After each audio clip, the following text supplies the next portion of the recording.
Muito bem, então vamos receber José Boto ao lado de Pedro Henrique Torre para bater um papo aqui conosco, ao vivo, neste Sport Center.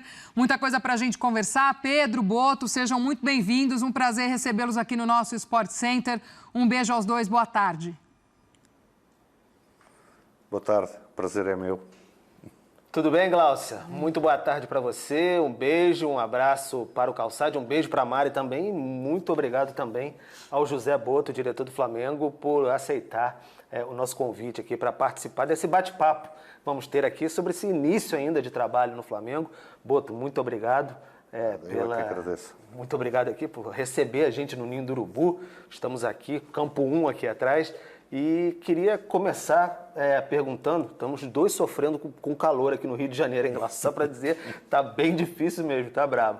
Mas queria falar um pouquinho com você, como é que tem sido esse início de trabalho, conhecimento do futebol brasileiro, enfim, o trabalho no Flamengo, esse período ainda é de adaptação, dá para dizer assim? Obrigado mais uma vez. Num clube como o Flamengo é difícil nós falarmos de adaptação. Nós temos que chegar prontos, não é? É óbvio que há muita coisa, principalmente a dimensão do clube, a relação da imprensa e da torcida com o clube, que é algo que eu não estou habituado. E tem sido as coisas mais difíceis de lidar, têm sido essas, principalmente a forma como vocês, jornalistas, interagem com o clube. É algo que não é normal na Europa. De resto, o trabalho tem sido perfeito e dentro daquilo que nós previamente já tínhamos planeado. Agora, você fala desse convívio mais intenso entre a imprensa e o diretor de futebol do Flamengo, que é bem comum para a gente aqui no futebol brasileiro, para a gente não tem como ser muito diferente.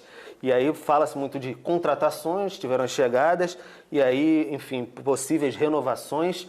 Publicamente tivemos aí até posicionamento do pai do Gerson, enfim, falando de questões de renovação, valorização salarial.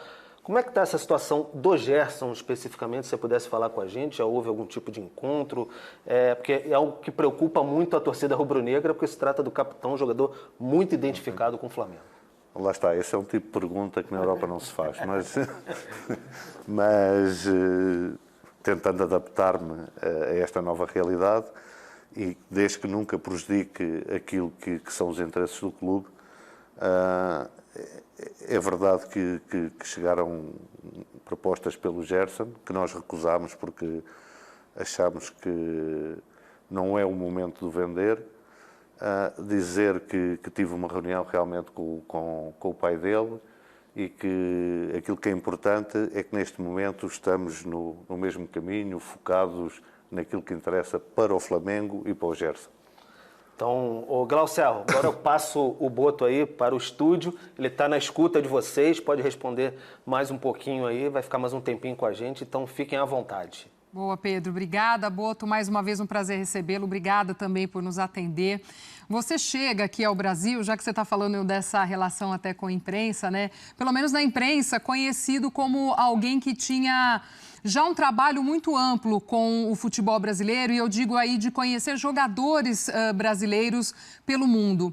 E por que o convite, talvez, para não trabalhar no futebol brasileiro não tenha chegado antes? Ou se você já em algum momento da sua carreira pensou em trabalhar por aqui? Os últimos anos, as últimas temporadas, a gente tem bastante estrangeiro trabalhando aqui, os portugueses como treinadores, enfim. Gostaria que você falasse um pouquinho como é que foi, inclusive, esse convite dessa atual diretoria do Flamengo e se antes já havia até essa sua vontade ou até um outro convite para trabalhar por aqui.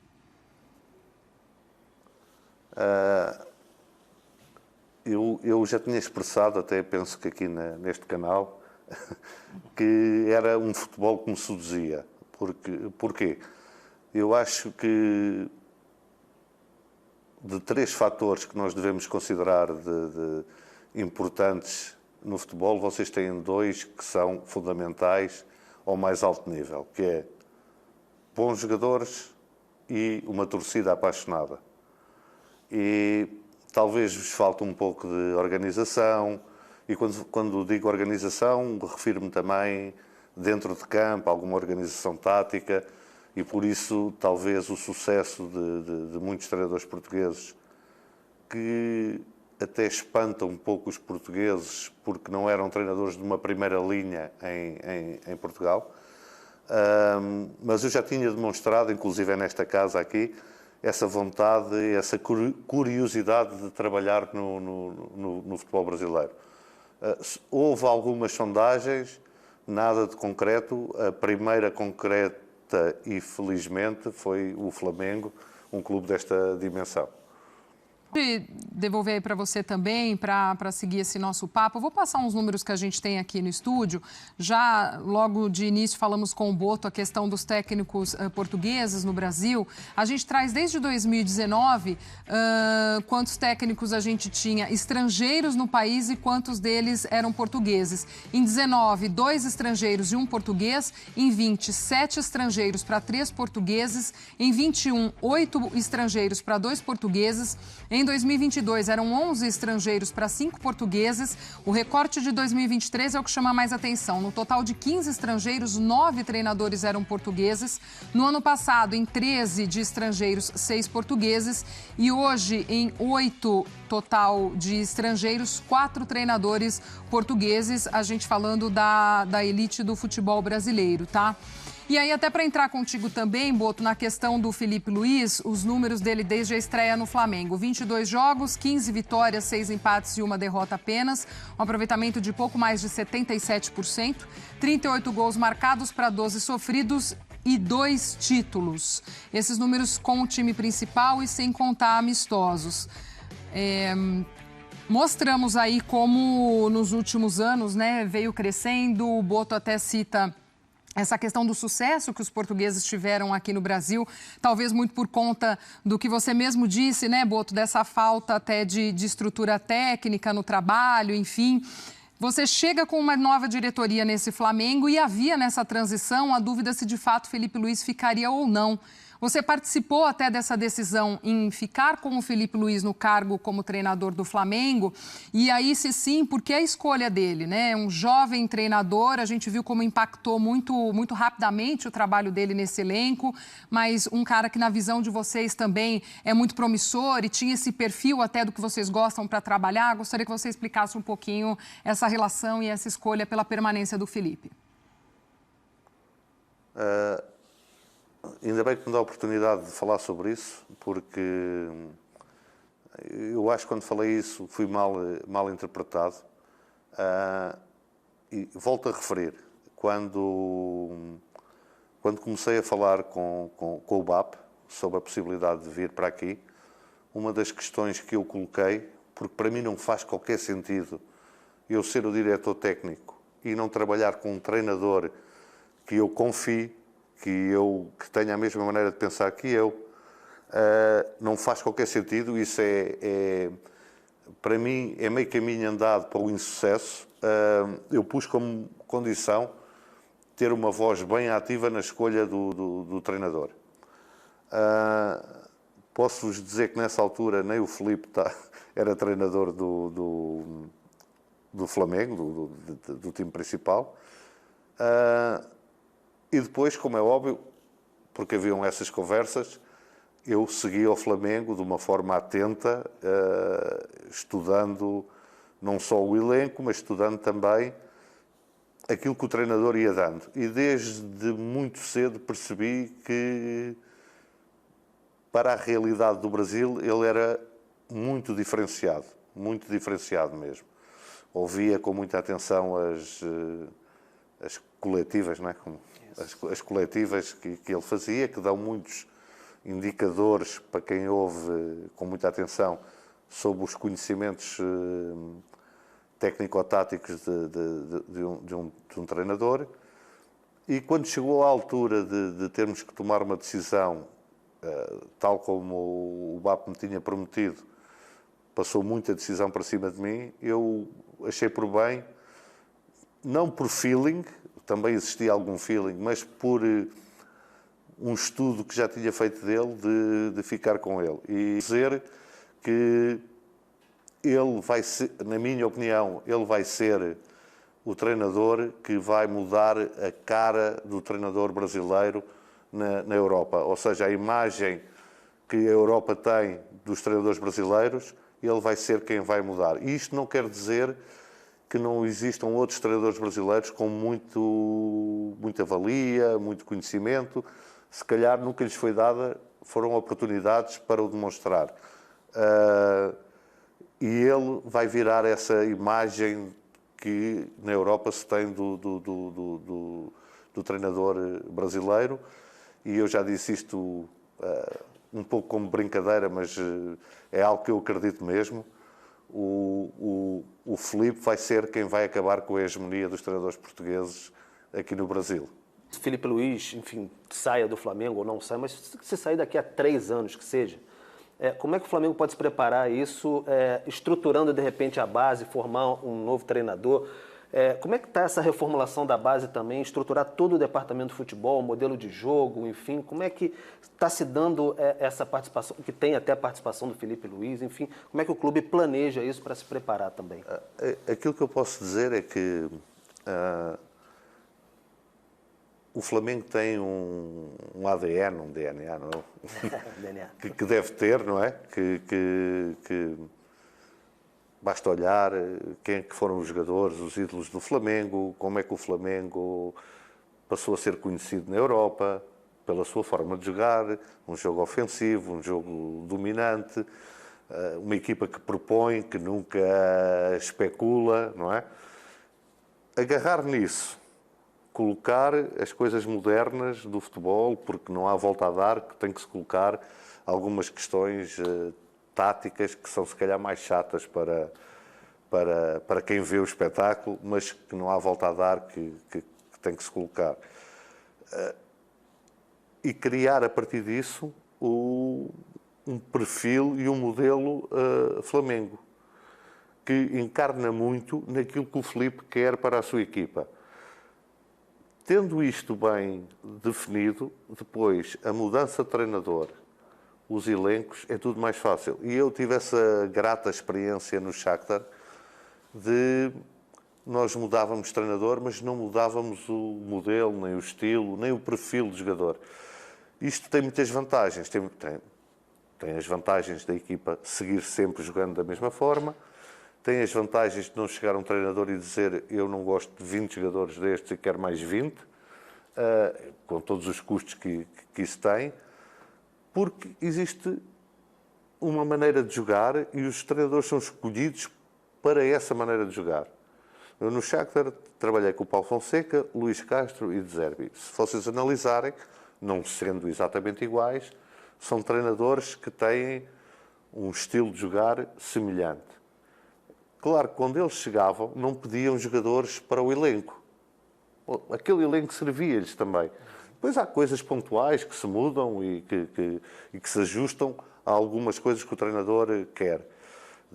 Dar-vos um exemplo, eu acho que nós devemos de falar de futebol na televisão, porque isso ajuda. Dar-vos um exemplo. O Luís Castro, que era um treinador em Portugal e depois no Shakhtar, que gostava de ter a bola, que propunha o jogo, que tínhamos muita posse de bola, muita paciência. Ele gostava de fazer isso no meio-campo adversário. O De Zerbi, exatamente a mesma coisa, mas no seu meio-campo. Para quê? Para atrair a pressão e depois ter espaço para atacar. O que é que isso mudava? Mudava, por exemplo, o perfil dos pontas.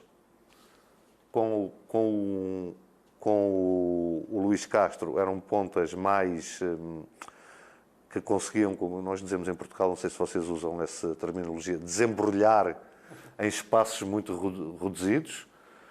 Com o De Zerbi eram mais verticais, mais rápidos, mais velozes. Porquê? Porque ele queria criar esse espaço e aproveitá-lo com eles. O modelo de jogo era exatamente o mesmo. O que é que mudou? Tivemos que fazer alguns ajustes nos pontas. Enquanto no tempo do Luís Castro, um jogador como o Marlos, que depois aqui no Brasil acho que ainda jogou aqui no Atlético Paranaense. Um jogador como o Marlos, que é um jogador com uma técnica incrível, capaz de, em espaços muito reduzidos, descobrir os espaços, com o De Zerbi já não tinha tanta preponderância. E então eram pequenos, mas são pequenos ajustes, lá está, você faz de ano para ano 2, 3 contratações sem grandes revoluções e sem gastos. Essa é a ideia que nós temos também para o Flamengo. Felizmente o Filipe tem esse modelo de jogo. Quem vier a seguir ao Filipe vai ter um modelo de jogo parecido. Em relação aos torcedores do Flamengo, não estejam preocupados, nem eu nem o Filipe estamos preocupados com isso. Estamos preocupados em dar alegrias à torcida, em vermos as pessoas felizes como temos visto nestes últimos jogos. Pela primeira vez com o Filipe, dissecámos o elenco de alto a baixo e de baixo para cima e de todas as maneiras efetivas. E achámos que este elenco ainda tem muito para dar. Colocado numa outra maneira de jogar, acho que vai ter margem para evoluir, embora sejam jogadores que já ganharam tudo, que têm uma carreira mais que feita. Mas colocando eles num modelo diferente de jogo, acho que podemos extrair mais deles. Essa foi a nossa grande ideia. Então a grande preocupação na janela foi manter este elenco, ou seja, manter aqueles jogadores que nós achávamos fundamentais manter. E não foi fácil. Parece que nós tivemos uma janela tranquila, em que trouxemos 2 jogadores, mas não foi fácil manter muitos destes jogadores. Houve muitas abordagens, muitas ofertas oficiais sobre muitos dos nossos jogadores. Felizmente, na imprensa só vazaram 2 ou 3. É um bom trabalho nosso aqui também. Mas conseguimos convencer os jogadores a ficarem e a fazerem mais história ainda, ou fazerem história pelo Flamengo. Essa foi o grande objetivo da janela. Depois foi colocar ali um pouco mais de qualidade, ou por exemplo, no caso do avançado, ter um avançado com características diferentes das do Pedro, que permitisse a equipa ter algumas nuances táticas contra alguns adversários e dar alguma estabilidade cá atrás, com a saída do Fabrício, com um jogador que dispensa apresentações, não é? Por onde passou, pelo que ganhou, por aquilo que entrega, não só dentro de campo, mas fora de campo. Foram 2 contratações cirúrgicas e feitas com plena consciência daquilo que precisávamos.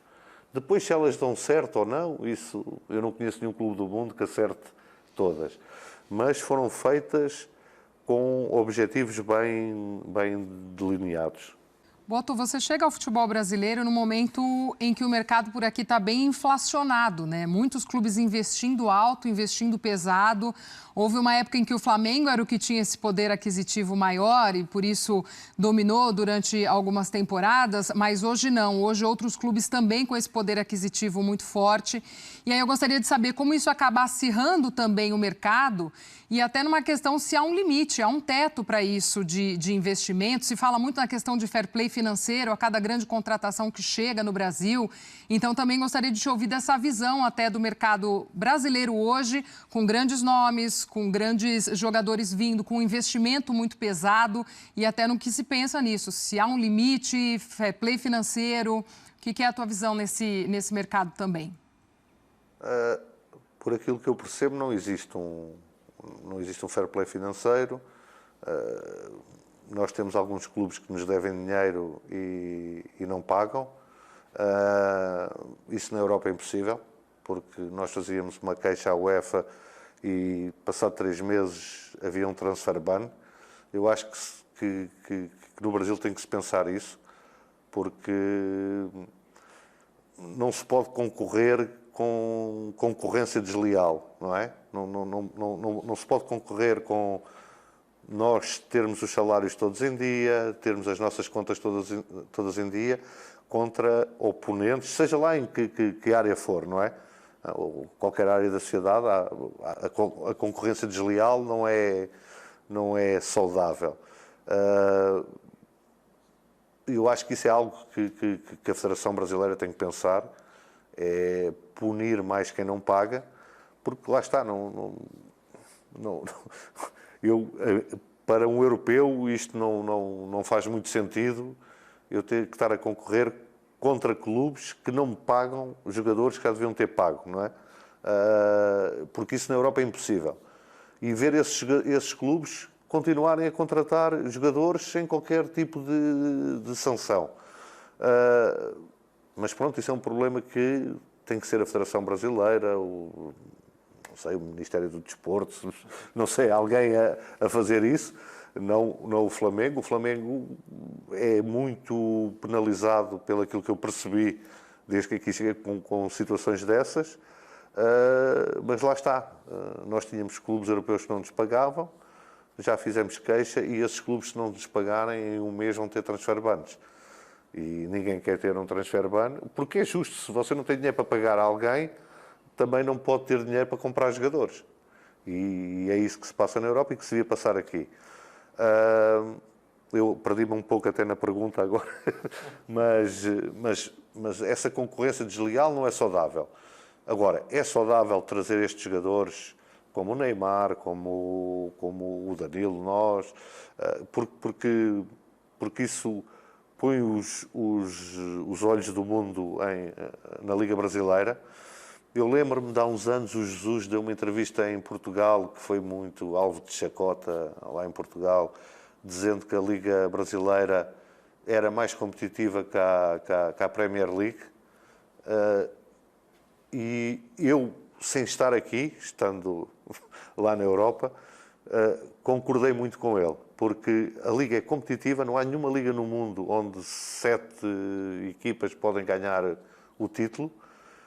Não há nenhuma liga no mundo com uma torcida tão alegre, ou depois também vira ao contrário, mas é um espetáculo bonito, é um espetáculo que eu acho que era vendável para a Europa.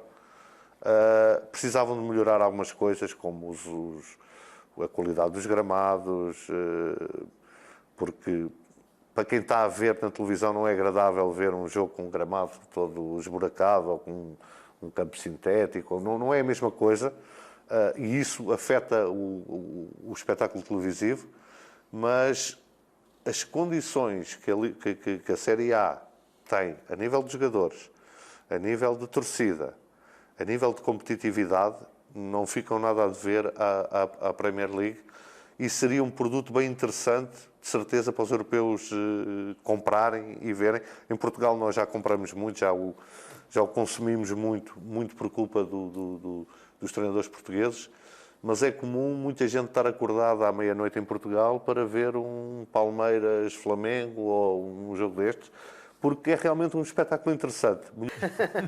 Estendeu o papo, foi bom, foi muito bom, mas só fazer uma última, e aproveitando que o Boto estava falando aqui sobre a base e tudo mais, agora recentemente o Flamengo teve a questão da negociação com o Lohan, que foi para o CSKA, mas não foi, ficou naquele meio do caminho ali, o clube até soltou uma nota oficial. Queria que você pudesse falar um pouquinho sobre a situação. E o Lohan, ele, enfim, fica na base, volta para o profissional, depende do Felipe Luiz. Como é que fica a situação dele agora, que sempre foi tratado como, enfim, uma grande joia, como a gente diz. Explicar aqui um pouco a situação do Lohan. Eu, quando chego aqui, já tinha muitas informações sobre o Lohan, porque era um jogador bem conhecido na Europa, como, lá está, um talento de grande qualidade. Havia já, por parte de todo o entorno dele, uma vontade de o vender, e da minha parte não havia essa vontade tão grande de o vender, mas de tentar uma forma de o desenvolver, sabendo que o espaço no sub-20 se calhar é pequeno para ele, mas que ainda não está preparado de forma alguma para estar no profissional. Foi proposto isso, não foi aceito na altura. Agora que as negociações, ou seja, que a possível transferência parou, não por culpa do Flamengo, eu vou tomar as rédeas do Lohan e agora vai fazer à minha maneira. Que seria? Quer tentar recuperá-lo, colocá-lo num contexto de crescimento bom para ele, tentar retirar alguma da pressão que se calhar é posta aqui no Rio de Janeiro em cima dele e dar-lhe minutos de jogo num contexto ideal para ele, mas sem a pressão que o Flamengo tem, tentar recuperá-lo, tentar que ele ponha para fora todo o talento que ele tem e ser depois, se calhar em junho ou julho, ou se calhar para a próxima temporada, mais um elemento de grande valia à disposição do treinador aqui, na equipa principal. Maravilha. Boto, agradeço demais pela sua presença aqui no Sport Center. Estendeu bastante do tempo aqui, mas foi um papo ótimo, muito esclarecedor, agradeço bastante. E Glaucia, aqui, se vocês quiserem só fazer o agradecimento ao Boto também, por esse papo excelente que tivemos aqui no Sport Center. Sem dúvidas, Pedro. Quando o papo é bom, estende. Não tem jeito, não tem como cumprir a meta. Mas, Boto, mais uma vez, muito obrigada. Um prazer enorme recebê-lo aqui. Obrigada por esse bate-papo e a gente também sempre à disposição. Agradecer aí aos companheiros também de comunicação do Flamengo que permitiram esse encontro. Um grande abraço para você e sucesso aí na caminhada. Obrigado.